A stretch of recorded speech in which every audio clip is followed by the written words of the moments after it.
Alors, Mercedes explique l'erreur qui a ruiné la course de Bottas. Gagner du temps pour en perdre. Ça, c'est dommage, hein, quand même.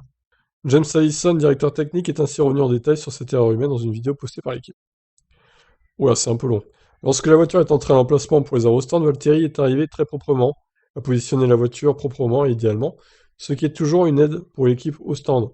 Malheureusement, l'un des mécanos avec un pistolet est allé sur la roue, a commencé à désengager l'écrou, à desserrer l'écrou, mais a ensuite commencé à retirer le pistolet juste un peu trop tôt, avant que l'écrou ne soit sorti de son emplacement. Parce qu'il offrait encore une certaine résistance à ce moment-là, alors qu'il retirait le pistolet a commencé à se désengager de l'écrou et a ensuite commencé à tourner sur lui-même. Nous appelons cela usiner l'écrou parce que cela commence à ébrécher les bords de l'écrou et à détruire l'écrou. Un peu comme lorsque vous utilisez un tournevis, quand vous ne l'avez pas aligné correctement et quand vous commencez à endommager le vis. Bon, ça m'est arrivé plein de fois. Donc, alors qu'il retirait le pistolet a usiné l'écrou, il ne s'est pas réellement détaché de son support. La double peine est ensuite activée.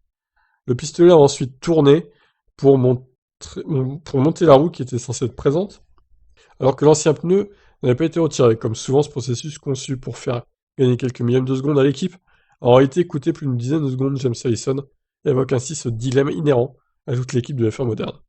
Le mécanicien a retravaillé sur la roue pour régler le problème, mais le pistolet reconnaît, ou est conçu pour reconnaître le fait d'avoir réalisé une action de dégagement, et il s'arrête automatiquement pour se remettre dans un autre mode, pour avoir désengagé une... Oh là, c'est chiant, putain. Ainsi, lorsque le mécanicien est retourné pour finir de retirer l'écrou de la roue, le pistolet était maintenant en mode monte de nouveaux pneus, et au lieu de défaire l'écrou, il le serrait. Bon, je sais pas si vous avez compris quelque chose.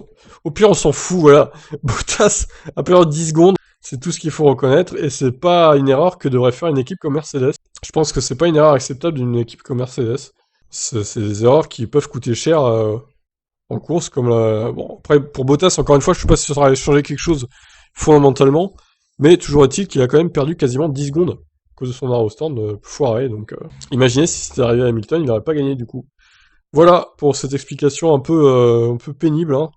On n'a rien compris, mais bon, c'est pas grave, je vous laisse réagir. Ciao.